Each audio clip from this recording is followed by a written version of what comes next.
जळगाव 3.5 मुहूर्तापैकी एक असलेल्या अक्षय तृतीयेच्या पूर्वसंध्येला विविध वस्तूंच्या खरेदीसाठी नागरिकांनी एकच गर्दी केली होती। अक्षय तृतीयेला खरेदीकडे नागरिकांचा कल असतो। यावर्षी दुचाकी खरेदीकडे ग्राहकांचा विशेष भर होता। यंदा सोने चांदी महाग झाल्याने ग्राहकांनी या खरेदीकडे पाठ फिरवल्याचे दिसून आले। नंदुरबार येथे मंगळवारी भगवान परशुराम जन्मोत्सवानिमित्त बहुभाषिक ब्राह्मण महासंघातर्फे सकाळी भगवान परशुराम चौकात प्रतिमा पूजन करण्यात आले। सायंकाळी शोभायात्रा काढण्यात आली, त्यात मोठ्या संख्येने समाज बांधव सहभागी झाले होते। धुळे 3.5 मुहूर्तापैकी एक असलेल्या अक्षय तृतीय सण बुधवारी उत्साहात साजरा केला जाणार। या पार्श्वभूमीवर केरळातील लालबागच्या आंब्याची आवक झाली, त्यामुळे बाजारात लालबागचा चांगला सुगंध दरवळत आहे। जळगाव जिल्ह्यातील अमळनेर तालुक्यातील कामतवाडी येथून जळगावला गांजा विक्रीसाठी नेणाऱ्या धरणगाव तालुक्यातील दोघांना पोलिसांनी अटक करून त्यांच्याजवळील 90,246 रुपये किमतीच्या 4 किलो 546 ग्रॅम गांजा आणि 45,000 रुपये किमतीची दुचाकी असा एकूण 1,35,246 रुपयांचा मुद्देमाल जप्त करण्यात आला। नंदुरबार शहराला विहिरीचक्क प्रकल्पासह आंबेबारा धरणातून पाणी पुरवठा होतो। यापैकी आंबेबारा धरण कोरडे झाल्याने पाणी पुरवठ्यावर परिणाम झाला असून आता 1 मे पासून 2 दिवसाआड पाणी पुरवठा होणार आहे। सध्या 1 दिवसाआड पाणी पुरवठा होत होता। दरम्यान पालिका दोन्ही धरणातील पाण्यासाठी जलसंपदा विभागाला जवळपास 68 लाख रुपये दरवर्षी देत असते, तर पालिका 2.5 कोटी रुपयांची पाणीपट्टी वसुली करते।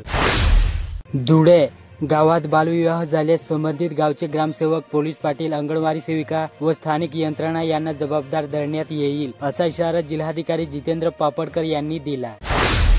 जळगाव जिल्ह्यातील जामनेर शहरातील मुख्य गांधी चौकात दिवसातून अनेकदा नागरिकांचे किरकोळ वाद होतात। याच कारणीभूत असलेली बेशिस्त वाहतूक ही नेहमीच डोकेदुखी ठरत आहे। ही समस्या कधी सुटणार असा संतप्त प्रश्न शहरवासियांकडून व्यक्त होत आहे। नंदुरबार जिल्ह्यातील शहादा तालुक्यातील मसाऊद जिल्हा परिषद मराठी मुलींची शाळेतील विद्यार्थिनींसाठी निरोप समारंभ आयोजित करण्यात आला। हा कार्यक्रम आनंददायी वातावरणात पार पडत असताना अनेकांचे डोळे पाणावले।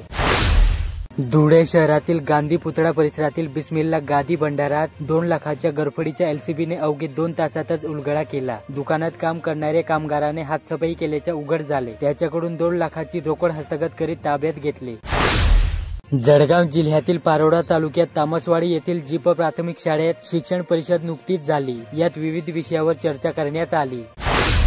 नंदुरबार जिल्ह्यात घोरपडी, वाहन चोरी, सोनसाखळी, मोबाईल चोरी अशा चोरीच्या घटना जिल्हावासियांसाठी नवीन नाही, परंतु सध्या शहरामध्ये घोरपडीच्या घटनांमध्ये वाढ झाली। बंद घरासह उघड्या दरवाजा वाटे घरात शिरून किमती वस्तू लांबवल्या जात आहेत। धुळे जिल्ह्यातील साक्री न्यायालयात गेल्या 16 वर्षापासून वकिली क्षेत्रात असलेल्या एड मनोजकुमार खेरनार यांना नुकतेच केंद्र सरकारच्या विधी व न्याय विभागाच्या वतीने नोटरी अधिकारीपदी शासनाकडून नियुक्ती देण्यात आली।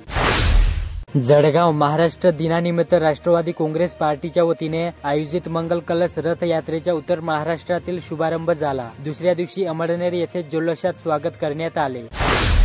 नंदुरबार शहादा तालुक्यातील हिंगणी येथे भाजपच्या गाव वस्ती संपर्क अभियानांतर्गत बैठक घेण्यात आली।